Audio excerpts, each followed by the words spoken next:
My ex could satisfy me in ways you never could, she said during a fight. I stopped arguing, packed a bag, and left that night. She called the next day crying, begging me to come home, saying she didn't mean it. I said, "Go call your ex. I'm sure he'll satisfy your apologies too." Hey viewers, before we move on to the video, please make sure to subscribe to the channel and hit the like button if you want to see more stories like this. Thanks. The rain tapped a relentless rhythm against the kitchen window, a dull soundtrack to a fight that was going nowhere. Again, you just don't listen, Alex. It's not about the dishes. It's about what it means. Jenna's voice was a sharp instrument, honed by 2 hours of circular arguing. I leaned against the counter, my head throbbing in time with the rain. I'd come home from a 10-hour day to a dark apartment and a silent girlfriend. The trigger had been a coffee mug I'd left in the sink that morning. It had spiraled from there into the vast, shadowy territory of her feeling unseen and unappreciated. "I do listen, Jen," I said, forcing my voice to stay level. "My go-to mode, problem solver. I hear you saying you're overwhelmed. So let's fix it. Hire a cleaner twice a month. I'll set it up tomorrow." "It's not about a cleaner," she exploded, throwing her hands up. "It's the principle. It's the fact that I have to ask. Don't you see? I shouldn't have to be your manager. I need a partner who anticipates, who understands what I need without a damn spreadsheet." A flashback, brief and bitter, flickered behind my eyes. Me, sitting with her at this very table a year ago, holding her while she sobbed after her father walked out on her mom. My shirt was damp with her tears. "You're my rock," she'd whispered. "I don't know what I'd do without you." The memory dissolved into the present tension. "I'm trying to understand," I said, the fatigue seeping into my words. "I'm literally offering a solution to the stress you're describing. What do you need me to anticipate? Tell me, and I'll do it." "Ugh, that's it. Tell me, and I'll do it," she mimicked, her voice a cruel parody of mine. "So transactional. Where's the passion, Alex? Where's the instinct? It's like you're emotionally colorblind." Another flashback. Her, smiling up at me from a hospital bed 2 years ago, her appendix removed. I'd slept in the awful chair for 3 nights, bringing her favorite magazines, managing her calls, handling everything so she could just heal. "You take such good care of me," she'd said, squeezing my hand. That man in the memory felt like a stranger to the one being eviscerated in this too bright kitchen. I took a deep breath, pinching the bridge of my nose. "Okay, I'm not perfect. I'm logical. I see a problem, I want to fix it. That's how I'm wired. But you're saying you need something else. Something more. So help me out. What does that look like? What do you need that I'm not giving you?" I asked it honestly. A final, desperate attempt to bridge the canyon that had opened up between us. I wanted the blueprint. I would have studied it, memorized it, built it for her with my own hands. She went very still. The angry flush on her cheeks deepened. Her eyes, usually a warm hazel, were dark and glinting. The air left the room. This was it, the pivot point. I didn't know it yet, but I just handed her the detonator. "What do I need?" she said, her voice dropping to a low, dangerous register. It wasn't loud anymore. It was intimate, venomous. "You want a list? You want it spelled out for your logical, problem-solving brain?" "Yes," I said, bracing myself. "I do." She took a step closer. The ghost of a smile, utterly devoid of warmth, touched her lips. "Fine. You want to know? Fine." She paused, letting the silence stretch, ensuring she had every atom of my attention. "My ex, Mark, could satisfy me in ways you never could." The words didn't register at first. They were just sounds, bizarre and out of context, like hearing a line from a foreign film. Then they hit. A cold, sharp spear of pure nullity drove straight through my sternum. The background noise of the rain, the hum of the refrigerator, the very blood in my own veins, it all just stopped.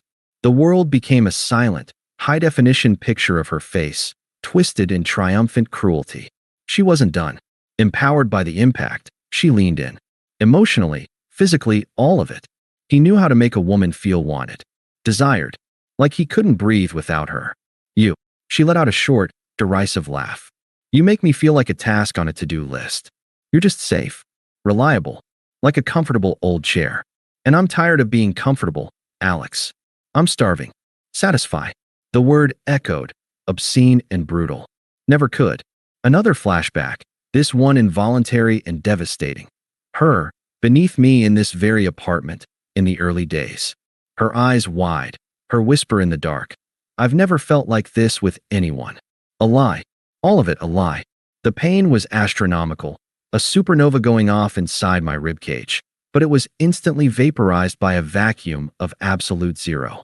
The love, the worry, the future plans, the shared memories, they didn't burn, they simply ceased to exist, turned to ash, and was swept away by the chill wind of her truth. I looked at her, really looked. I saw the woman I'd planned a life with, and I felt nothing. Not anger, not sorrow. An utter, profound emptiness. I didn't say a word. I turned on my heel and walked out of the kitchen. "Where are you going?" she called after me, her voice tinged with the first note of confusion. "We're not done talking." I walked down the short hall to our bedroom. Our bedroom. The past tense settled over me like dust. I went to the closet and pulled my old gym duffel from the top shelf. "Oh, so you're just going to run away?" Her voice was closer now. She stood in the doorway, her arms crossed, but the defiant posture was starting to look brittle. "That's what you do when things get hard. You shut down." I ignored her. With a calmness that felt alien, I opened my dresser. Socks, boxers, t-shirts. I packed methodically, folding nothing, just placing them in the bag. Passport from the lockbox. Laptop and charger from the desk. "Alex, stop it." The confusion was giving way to panic. "What are you doing? Stop being dramatic." I zipped the bag shut. The sound was final. I slung it over my shoulder, picked up my work laptop case, and turned to face her. She was blocking the doorway. I looked at her. My eyes met hers, and I saw her flinch. She was looking for the love, the hurt, the anger, the fuel for her fire. She found nothing. Just a flat, exhausted vacancy. "Move, please," I said. My voice was quiet, perfectly even. It didn't sound like mine. "No, you don't get to just leave. We have to talk about this." "There's nothing left to say," I said, the words as simple and true as any I'd ever spoken. I didn't push past her. I just waited. After a tense 3-second standoff, something in my expression, the complete lack of anything she could grab onto, made her step aside, her face pale. I walked down the hall, past the kitchen where the ghost of our life together still hung in the air. I grabbed my car keys from the bowl by the door. "If you walk out that door, Alex, don't you dare come back," she shouted, the panic morphing into a last-ditch attempt at control. I didn't answer. I opened the door. The sound of the rain rushed in. I stepped into the damp, cold night and pulled the door shut behind me. The click of the latch was softer than a heartbeat, but it was the loudest sound I'd ever heard. It was the sound of the end. I got in my car. I didn't slam the door. I started the engine. I didn't peel out. I drove slowly, aimlessly, for 20 minutes, the heater blasting against a chill that came from deep inside my bones. I found a motel on the highway edge of town, a place of fluorescent lights and stale air. I paid in cash for 2 nights. In the silent, anonymous room, I sat on the edge of the stiff bed. I placed my phone on the nightstand. I watched it. I waited. The emptiness inside was complete. The man who loved Jenna was gone, left behind in that apartment with the coffee mug and the shattered future. The man in this motel room was just a void. And in that void, there was a terrible, quiet peace. The fight was over. She had won by destroying the battlefield. And as I sat there in the silence, I knew, with absolute certainty, that I would never fight for her again. The motel room air smelled of antiseptic cleaner and stale cigarettes.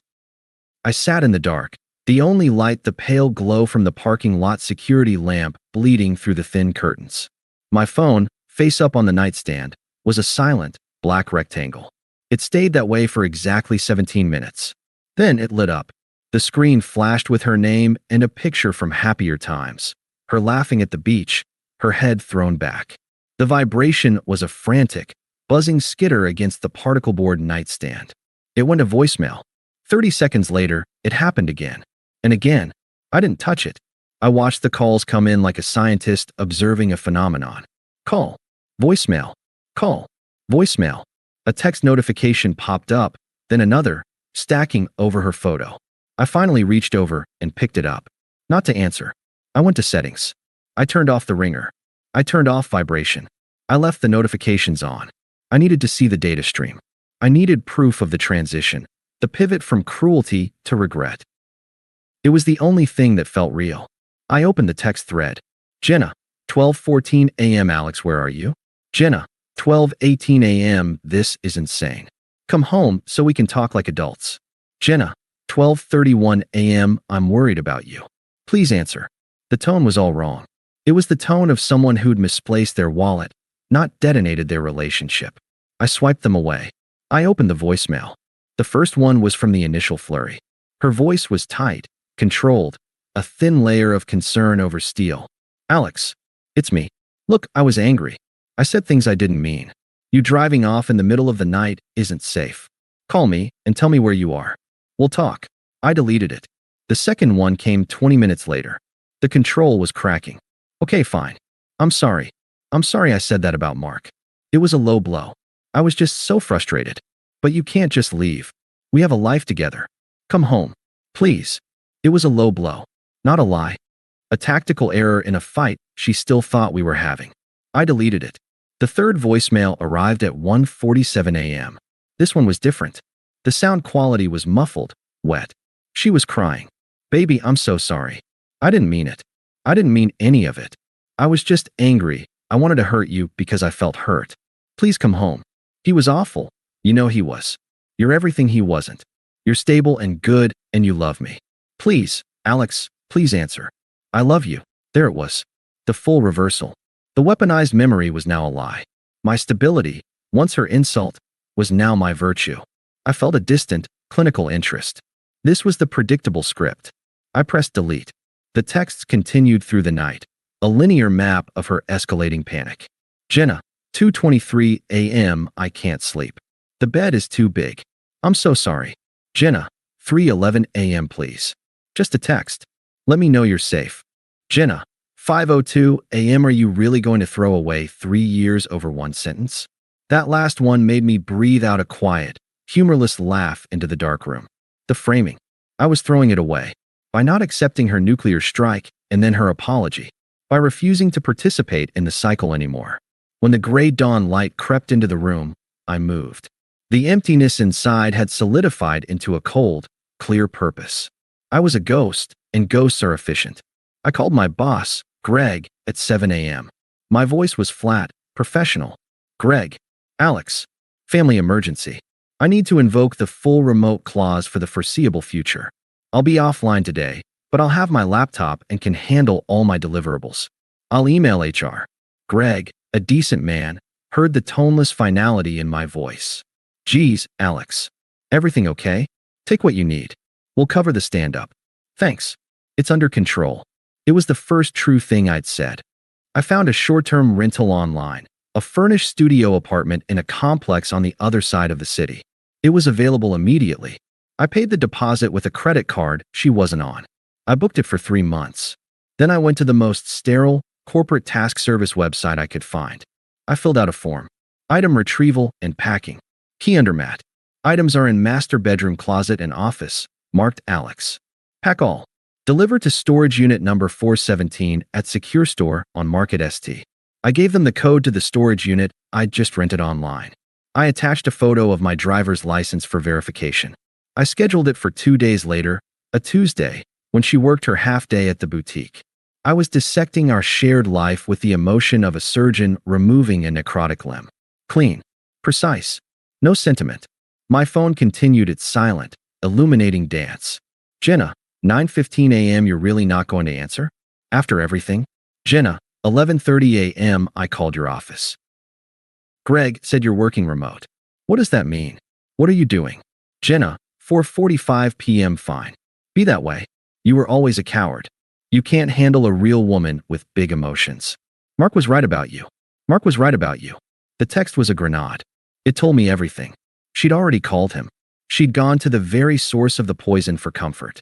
The circle was complete, and I was definitively outside of it.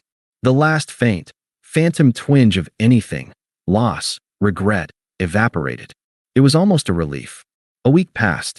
The texts became less frequent, angrier. Jenna, day 5 the task people came. You had strangers pack your things? You're unbelievable. So cold. Jenna, day 7 you're really throwing it all away. I hope it was worth it. I didn't engage. I worked from the sterile studio. I bought a single set of sheets, towels, a coffee maker. I went for long, punishing runs along the river path until my lungs burned and my mind was blank. I joined a 24-hour gym and went at midnight, lifting weights in a silent, mirrored room, watching my form with detached interest. The physical exhaustion was the only thing that felt good. It was a clean, honest pain. Then, the inflection point. A text from Sarah, a mutual friend who'd been closer to Jenna. Sarah, week 3. Hey Alex. Look, I don't want to be in the middle, but I'm worried about Jenna. She's not good. She's been drinking a lot. And she's been hanging out with Mark again. I think she called him the night you left. I told her it was a monumentally bad idea, but she won't listen. Just thought you should know. I stared at the message. I felt no jealousy, no anger at Mark, just a profound, weary validation. Of course, the villain from her story, the benchmark for my failure, was also her comfort. It was so tragically predictable, it was almost boring. I typed back, my first communication with anyone in our old world in weeks. Me, thanks for letting me know. That was all. No questions. No emotion. An acknowledgement of data received. The data stream from Jenna shifted again. The anger bled out, replaced by a confused, plaintive tone. Jenna, week 4. Why is he like this? He promised he'd changed. Jenna, week 5. He's so critical. Nothing I do is right. You were never mean to me. Jenna, week 6. 1:18 a.m. He says I'm lucky he came back. Is that true? Am I lucky? The grammar deteriorated. The texts were often late at night. I imagined her on her couch, a bottle of wine empty beside her, typing these confused pleas into the void where I used to be. Then, a voicemail. Her voice was slurred, thick with tears, and something else, defeat. Alex, it's me. He moved in. Just for a little while, he said, until he gets on his feet. But he doesn't. He doesn't look for jobs. He uses my car. He ordered a new TV on my Amazon account. I asked him about it, and he got so angry. He said I was materialistic, that I didn't support his process. You always supported me, even when my ideas were dumb. Why did I? I'm so scared, Alex. I don't know what to do. Click. I saved that one. Not out of sympathy, but as a specimen. The full, ironic arc satisfying Mark was now a leech. The man who knew how to make a woman feel wanted was making her feel used and terrified. The final piece of the puzzle came not from her, but from a local news alert on my phone a few days later. I'd set it for City News. The headline was unremarkable. Police seek man in connection with series of rental scams, identity fraud. I almost swiped it away. Then the name in the second paragraph caught my eye. The suspect, identified as Mark D., 32, is known to frequent downtown bars and often targets individuals through former romantic connections, according to victims. A link. I clicked it. There was a grainy DMV photo. Handsome in a slick, untrustworthy way. A knowing smirk. Mark. The article detailed it. Sweet-talking former flames. Moving in temporarily. Borrowing financial information for joint investments. Opening lines of credit. Then disappearing. 2 pending warrants. More victims likely. I closed the article. I looked out the window of my quiet, clean studio. The sun was setting. I felt nothing. No triumph. No, I told you so. It was just a factual closure to a chapter I'd already finished reading. My phone lit up one more time that night. Not a text. A voicemail. The last one I would ever listen to. Her voice was a broken whisper, all pride and pretense gone. It was just raw, animal fear. He's gone. He took the cash from the jar. He took my grandmother's necklace. The police were here. They showed me his picture. They asked questions about me. They think I knew. Alex, he's a criminal. Everything he told me was a lie. Everything I said to you, it was all a lie. I have nothing. I am so alone. Please, please call me back. You're the only good thing I ever had. Please. The message ended with a sound that might have been a sob or the phone dropping. I held my phone. I played the message one more time, listening to the sheer, unvarnished wreckage of her life. I felt the vast, quiet space inside me. The peace was still there, undisturbed. Her hurricane was finally hitting shore, but I was hundreds of miles inland, in a place of perfect calm. I selected the voicemail. I pressed delete. Then I went to my settings, found her contact, and scrolled to the bottom. I tapped block this caller. The final, silent severance. Not an act of anger. An act of hygiene. The detachment was complete. The unraveling was hers alone. And from my quiet, empty room, I watched the last thread snap, feeling nothing but the profound, unshakable certainty that I would never get pulled into her chaos again. The middle was over. The silence, finally, was my own. Peace, I discovered, wasn't an absence of noise. It was a presence. The presence of silence you chose, of space that belonged only to you. In the 6 months since I'd walked out, I'd built a life within that quiet. The studio apartment was now just a stopgap memory. I'd bought a small, modern condo with a view of the river. It was full of light, clean lines, and nothing that whispered of the past. My body, once just a functional vessel, had been reshaped by discipline. The midnight gym sessions had carved out definition, not for anyone else, but because the burn of iron was a tangible, honest feeling. My work had flourished in the absence of emotional drama. I'd led a project that landed a major client, and the resulting bonus had paid for the new condo's down payment. I was, by any objective measure, thriving. But the real victory was internal. The silence inside me was no longer empty. It was spacious, filled with a calm self-possession I'd never known before. When the wedding invitation for Sarah and her fiancé, Ben, arrived, I felt no dread. Only a mild curiosity. Sarah had been the one decent conduit of information. She'd never pressured me, just quietly shifted her allegiance as the truth became undeniable. Going wasn't about proving anything. It was about closing a social loop on my own terms. I asked Maya, a woman I'd been seeing casually for a few months, if she'd like to go. She was sharp, a graphic designer with a dry wit and a healthy disdain for drama. We enjoyed each other's company without clinginess. She knew the broad strokes of my past, a bad breakup with a toxic ex, and that was enough. A wedding full of your ex's friends? She'd said, raising an eyebrow. Sounds like a potential horror movie. I'm in. I'll bring popcorn. The wedding was at a renovated barn venue in the hills. As we walked in, I felt Maya's hand slip comfortably into the crook of my arm. I was in a tailored navy suit that fit my new frame perfectly. I felt calm, present. I saw Jenna within 10 minutes. She was standing near the bar, alone, holding a glass of champagne like it was a prop. She wore a dress I recognized, one she'd bought for a friend's wedding we'd attended together over a year ago. It looked loose on her. Her face, once so animated, was drawn, her eyes scanning the room with a hunted look. The vibrant, cruel woman from the kitchen was gone, replaced by a ghost in a familiar costume. She saw me. Her body went rigid. I watched her eyes travel from my face, down the suit, to Maya beside me. Maya, who was laughing at something the bartender said, her head thrown back, confident and radiant in a simple emerald green dress. The comparison was brutal and instantaneous. I saw the punch of it hit Jenna in the stomach. Her free hand fluttered to her midsection. I gave a slight, neutral nod in her direction and turned to introduce Maya to a couple from my old kickball league. I was pleasant, engaged. I laughed easily. I could feel Jenna's gaze like a physical weight on my back for the next hour. During the reception, after dinner, Maya hit the dance floor with Sarah's cousins. I stayed at our table, sipping a whiskey, watching the joyful chaos with a smile. The air shifted beside me. She stood there, her champagne glass empty. Up close, the damage was more evident. Fine lines around her eyes that hadn't been there before. A fragility in her posture. "Alex," she said. Her voice was a raspy version of its old self. "Jenna," I replied. My tone was the same one I'd use for a vague acquaintance. Polite, distant. "You look good," she managed. The words seemed to cost her. "Thanks." I didn't return the compliment. I took another sip, my eyes drifting back toward the dance floor where Maya was now attempting to teach the electric slide to a bewildered Ben. The silence between us stretched, thick with everything unsaid. She cleared her throat. I don't know what to say." She looked down at her hands, twisting the stem of her glass. "I saw the news. About Mark. Everything." I waited. I wasn't going to help her. He was everything you said he wasn't," she whispered, the confession pulled from her like a rotten tooth.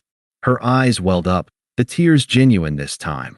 Tears of self-pity and shattered delusion. "He used me.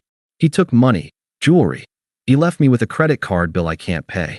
The police, they treated me like I was an accomplice. Everything you gave me, everything we had, it was real. And I destroyed it. I was so stupid. She let the tears fall, waiting for the old Alex to surface. The fixer, the comforter, the man who would see her pain and rush to absorb it, to make it his problem to solve. She was presenting her brokenness as an offering, a key she believed would still fit the lock. I set my whiskey glass down on the table with a soft, definitive clink. I looked at her directly, my gaze steady and utterly clear. "I know about Mark," I said, my voice even. "Sarah told me. I saw the news article." Her head snapped up, hope flaring in her wet eyes. "So you see," she breathed, taking a half step closer. "You see what he did to me? What I went through. I learned my lesson, Alex. God, I learned it in the worst way. I'm so sorry. I'm so sorry." She was leaning into the apology now, expecting it to be the bridge. She was ready for him to say, "It's okay," or, "I'm sorry that happened to you." She was ready for the drama of reconciliation. I didn't move. I didn't reach for a napkin to offer her. I simply mirrored her own logic back to her, my tone as calm as a lake at dawn. "Go call your ex, Jenna." She blinked, confused. The script was wrong. I continued, the final piece slotting into place with cold, perfect precision. "I'm sure he'll satisfy your apologies too." For a second, there was no reaction. Then, the meaning detonated behind her eyes. It wasn't anger I saw first. It was a profound, gutting horror. The cruelty she'd weaponized in our kitchen had been refined, polished, and handed back to her, not as a scream, but as a quiet, unimpeachable truth. I wasn't rejecting her with my emotion. I was rejecting her with her own. The color drained completely from her face. Her mouth opened, but no sound came out. The hope crumpled into ashes. She took an involuntary step back, as if the words had physical force. Before she could form a syllable, a laugh rang out beside us. Maya slipped her arm around my waist, her face flushed and happy from dancing. "Sorry, that got wild," she said, grinning up at me, then noticing Jenna. "Oh, hi." Jenna stared at Maya's hand on my waist, at the easy intimacy, at the living, breathing proof of my moved-on life. She looked like she'd been slapped.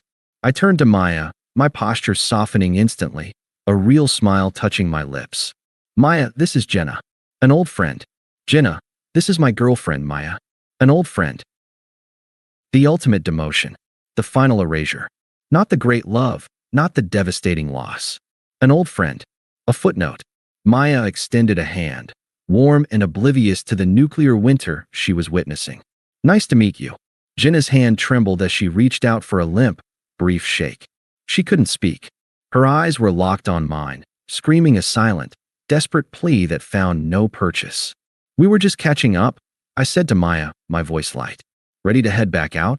I think I saw a photo booth." "Absolutely," Maya said, beaming. I gave Jenna one last, casual nod. "Take care of yourself." Then I turned, guiding Maya gently by the small of her back, and walked away. I didn't look back. I didn't need to. I could feel the void I left behind her, the absolute, crushing understanding that had settled in its place. The man she broke had vanished. The man who remained was someone she didn't know and could never reach. He was healed, whole, and irrevocably gone. As we stepped into the cool night air later, Maya squeezed my hand. "She seemed intense," she said lightly. I looked up at the clear, star-dusted sky, took a deep breath of the free, untainted air, and felt the last, faint shadow of that old life dissolve into nothing. "She was," I said, bringing Maya's hand to my lips for a brief kiss. "A lifetime ago." And it was true. In the quiet, spacious peace I now carried with me, Jenna and her chaos were not even a memory. They were irrelevant. And that was the most satisfying conclusion of all. Thanks for watching. Make sure to subscribe to the channel and hit the like button. What do you think about this story? Share it in the comments.